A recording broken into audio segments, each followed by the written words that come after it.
Hi, welcome back to my channel. My name is Kat, and today I'm going to be talking about my best of the year illustrated edition. So this is like manga and manhwa. And today are 20 ongoing series. So last year I wrapped up books illustrated that were completed, but then I realized there were a whole bunch of ongoing mangas and manhwas that I didn't get to talk about at all because they're not finished yet. So if you don't know, there are many sites online where you pay coins to unlock the chapters when they come, but that means that like on my phone, I am just stuck into so many series. So I just want to talk about my top 20 so far, and they are ongoing and they're all different lengths. Like some are like 10 to 20 out and some are way like 100 plus chapters out. So we're gonna start off and I'm gonna run through them all pretty quickly, and then I'm gonna slow down when we get to the top 6, because the top 6 are like really the good stuff, like the best of the best stuff. And I'm pretty sure whenever they complete, they will move into like my best of whatever year they complete in. So without further ado, let's get started.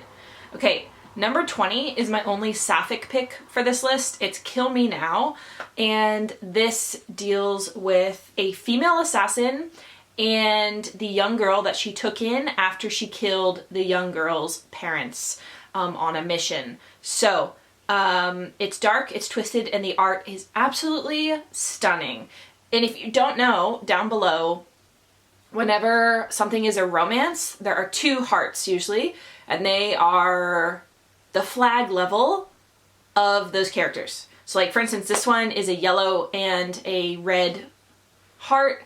One is a red flag, one is a yellow flag, and now you understand. So if you don't like red flag characters or black flags or whatever, or you're only looking for greens, check down below and that will let you know kind of the vibes.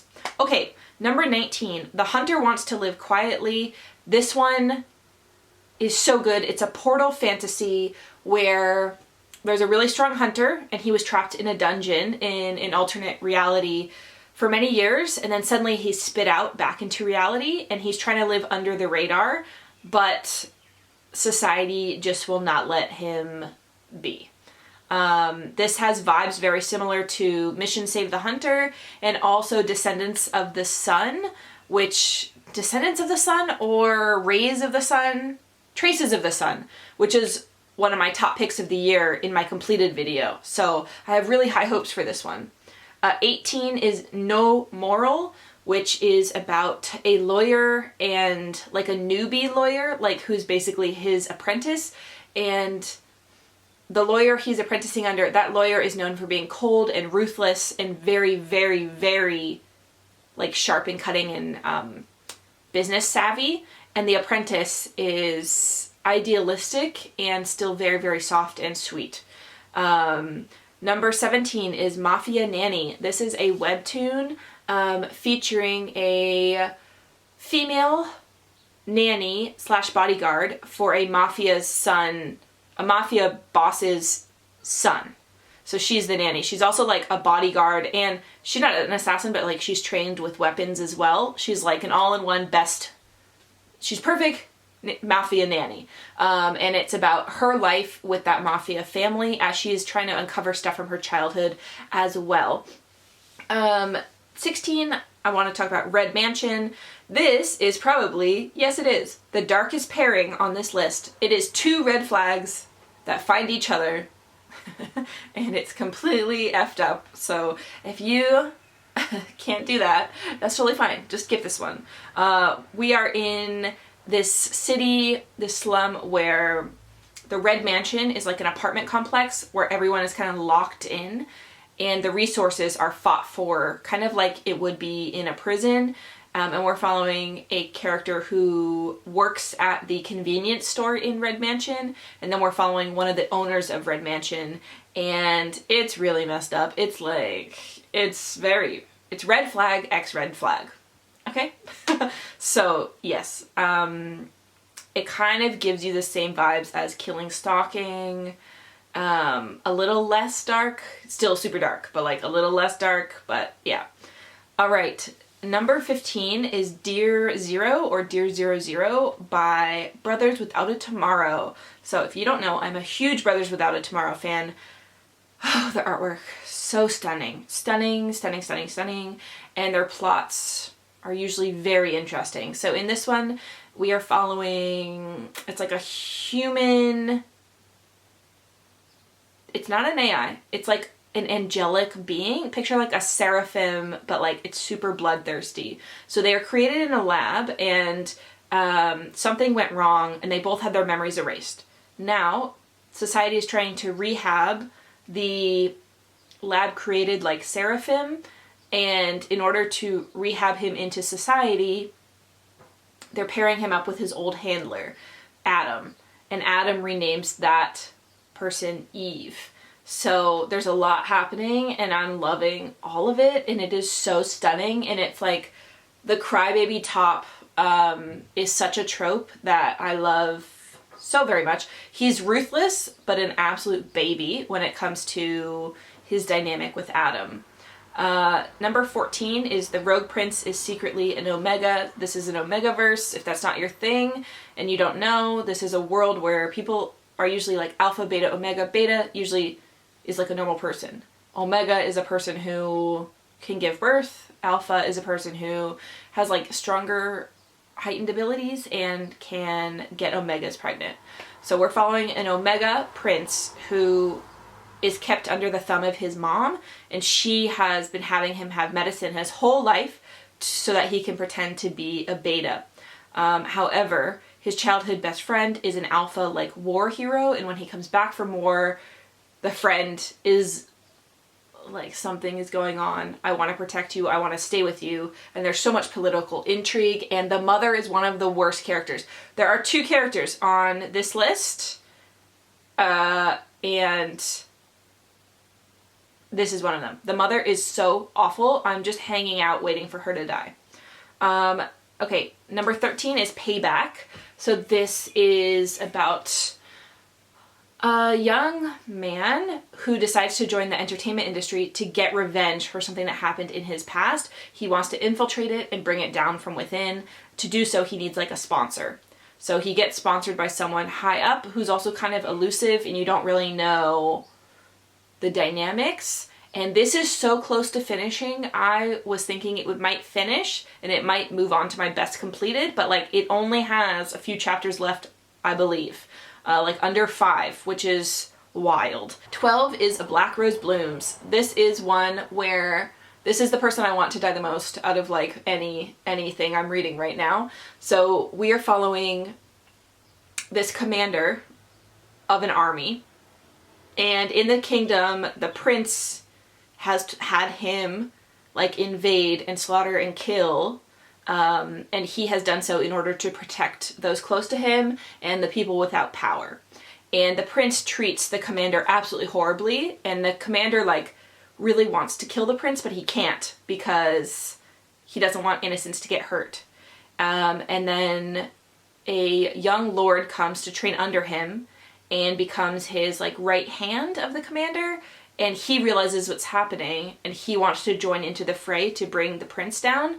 And when I say the prince is the worst person ever, he's so awful. And we're in the arc right now where he's not dead yet, and I want him to be dead so badly. Every chapter, I'm hanging out for his death. I should throw a party when he dies. Hopefully he dies. Okay. Number 11 is Regas. This is a fantasy that involves a young boy who can turn into a dragon. But when he is little, I don't think he can turn into a dragon yet. He's just very like feral, and he attacks and bites and claws at anyone who tries to help him. And so like the royal family has kind of like given up on him, and they take him to like restraining him, drugging him, like, or have people like be really rough with him in order to control him. When they bring in this new guy who was like raised in the mountains, and he's very patient and he's very, very strong, and he slowly breaks down like the little boy's barriers until there's an attack on the little boy and his nanny, for a better word, is killed before his eyes.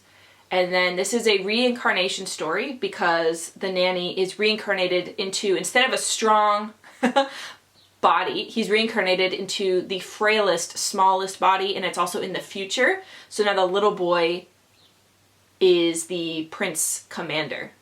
And it's a reversal at first. I wasn't sure if it was going to work, but I am dying for this. I am just dying for them to reunite because the nanny is obviously hiding his identity because throughout time, the commander's enemies have tried to use lookalikes to the old nanny to fool him and to bait him and trick him.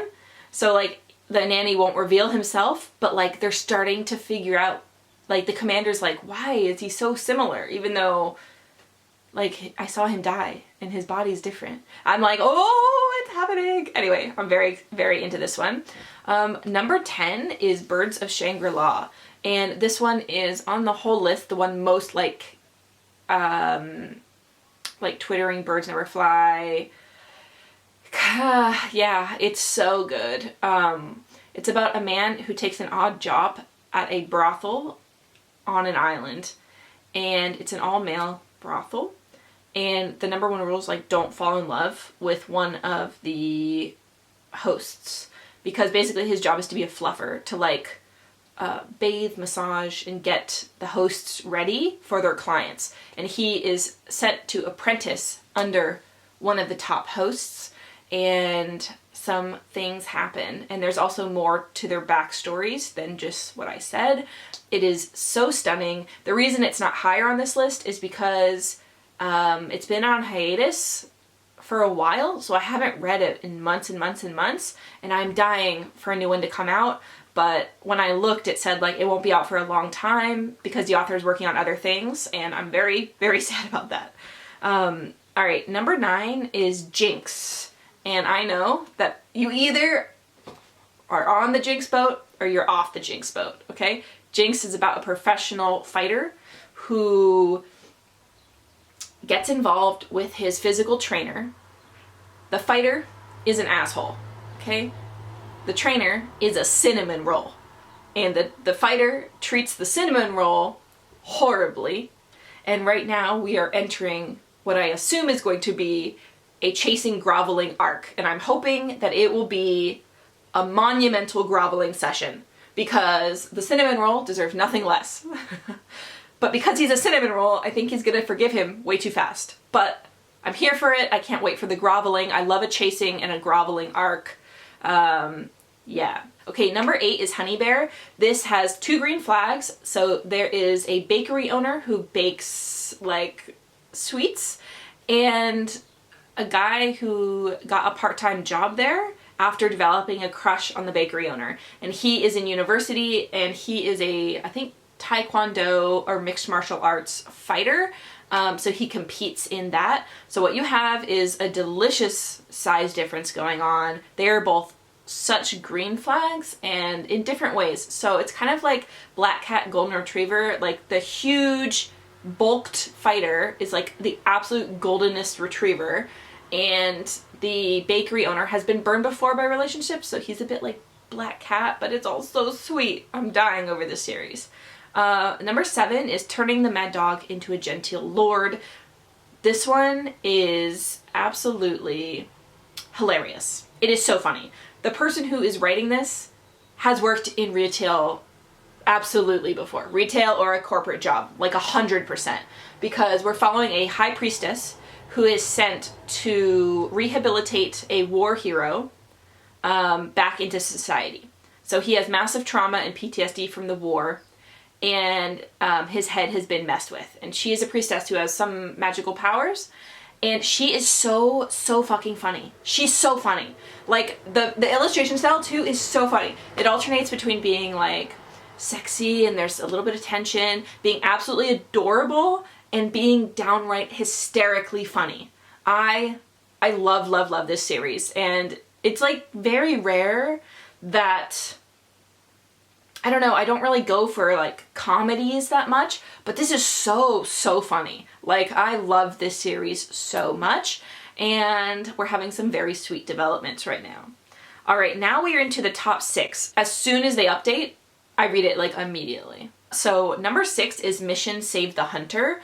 This is another portal fantasy where these portals open to dungeons, and there was a big one that needed to be fixed and the monsters like slayed in the past in order for it not to take over Earth.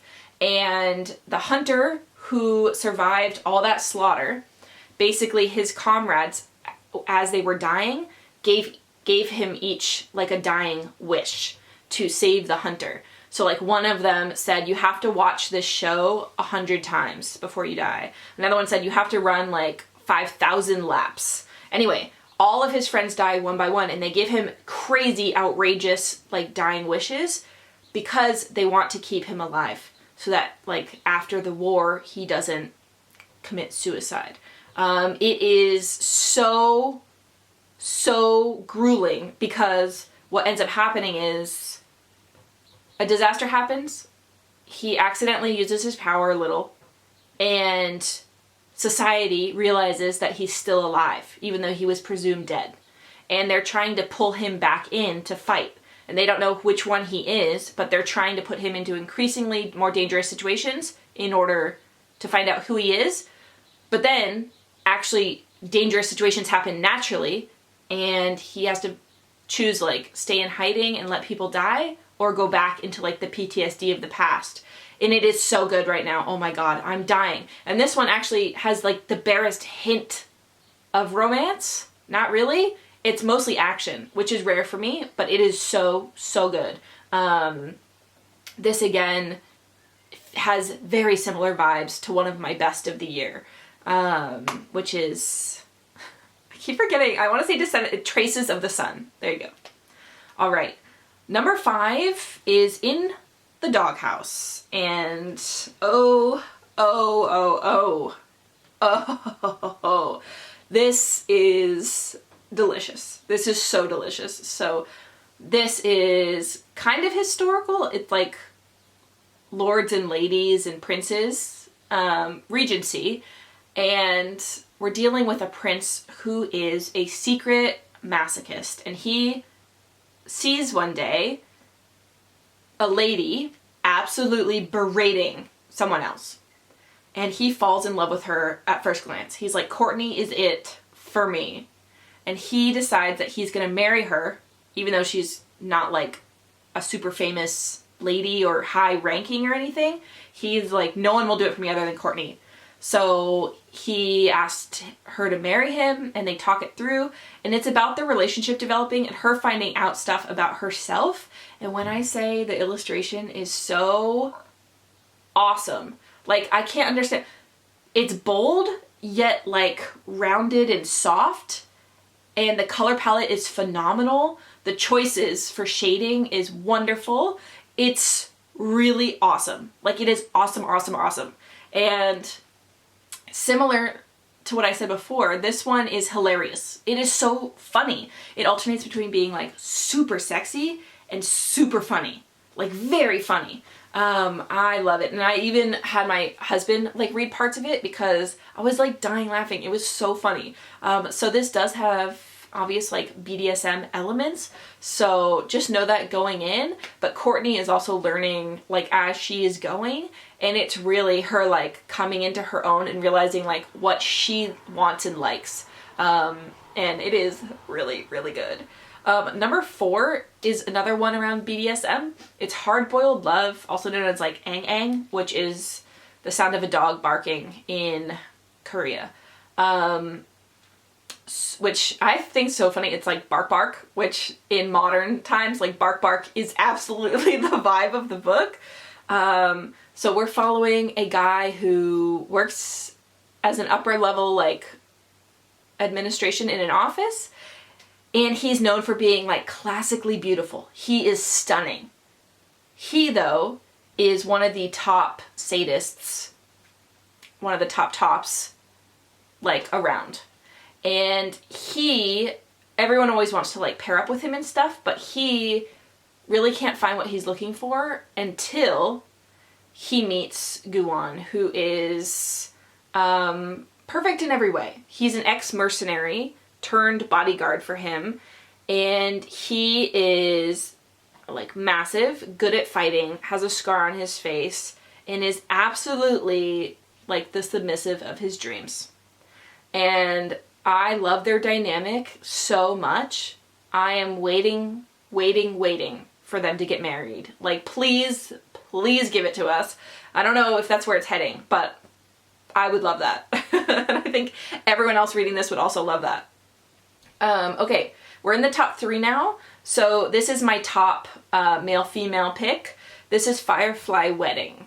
And I'm obsessed with this story. We're following a young lady from a very prestigious family who is kidnapped. And she is going to be held for ransom because her family is very wealthy. Oh, this is historical Japanese, I should say. So they all wear like kimono and that kind of thing. And when she is in captivity, she is rescued by another assassin who is absolutely dead. He like kills everyone and just takes her. And she's like, how can I get out of this situation? And she's like, oh, I will suck up to him and I'll like play the long game and pretend to like him so he won't kill me. Because he seems deadly. And he is super deadly. Like the deadliest assassin. And he really doesn't care about anyone or anything other than the job, and that's it. So her plan works and they do start to fall for each other, but they realize as they start to unpick why she was kidnapped, he needs to stay with her like more than ever. And I just love everything about this. It has an older illustration style feel. It's modern, but it has that feel of older illustration that I really, really love in manga. And it's just really good. Like the emotional hits, the emotional damage you're gonna get is high, but I'm really hoping it's gonna be a happy ending, not a tragedy. I don't know. I can't tell you, but I'm really hopeful. Okay, number 2 is actually the fluffiest on this whole list. It is absolutely like evergreen forest with evergreen forest. So this is Our Sunny Days. And I love this so much. It's about a ex-soldier who found out that his girlfriend was pregnant and she leaves the baby with him to raise. So he takes the baby to the Korean countryside to raise the sweet little cherub angel baby. And along the way, because he isn't used to the countryside nor raising a baby, he gets a lot of help from the villagers and especially from one of his neighbors who happens to be like the leader of the town. Or like, what's it called? Yeah, the town leader, I guess, who helps like organize stuff and make everyone safe and fix up old people home, like that kind of thing. And oh my gosh, their relationship is so pure and sweet. If you like fluffy, just utter sweetness, like it is just biting into like marzipan sweet, but still like little sexy, little funny. This is for you. This is for you, okay? Like this is so good and I'm obsessed with it. I'm obsessed with it. I'm obsessed. Okay. And my number 1 ongoing for the year is Shutline. And I'm obsessed with this. I'm really obsessed with this. So, we're following a guy who's kind of like a scam artist who scams people. He pretends that their cars are more broken than they are. He's a mechanic who scams people out of money. When he runs into a man who's like, hey, help me fix my car. Little does he know that that man is like onto him immediately and knows what's going on.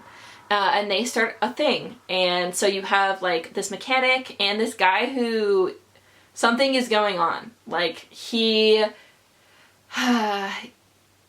suspects Jake of being like either in a gang or doing some shady dealings. Like something is going on where like he's seeing guns, he's seeing blood, he's seeing money. He's like, okay. And it's about their dynamic as Jake tries like not to tell him what's going on, but then Shin also being like a nosy little so-and-so who keeps getting himself in his business. And I'm saying this like very lighthearted, but actually there's a lot of dark stuff in this series, and they are crazy about each other. Really crazy about each other. One of the scenes, I was like, oh my god, okay. I've never seen a gun go there for that reason. But, wow, that was a revenge. Okay. So yeah, it is darker, but it is absolutely probably my favorite ongoing series right now. When it updates, I click immediately. Yeah. And also, I just want to mention, if you don't know where to start reading online, I'm leaving a whole bunch of sites down below where basically, like I said, like you can buy coins or buy keys and unlock it. And different sites have different like not all sites have the same series, because some are manga, Japanese, some are manhwa, Korean, some specialize in like yaoi or boys love, some specialize in action. So like some are webtoon only. So there's a whole bunch of different sites. I will leave the list down below for you. Yeah, so these are all my favorite ongoing. And if you're interested, I hope you check some of them out. If you need to know how dark it gets, look at the hearts down below as well. Okay, toodles, bye!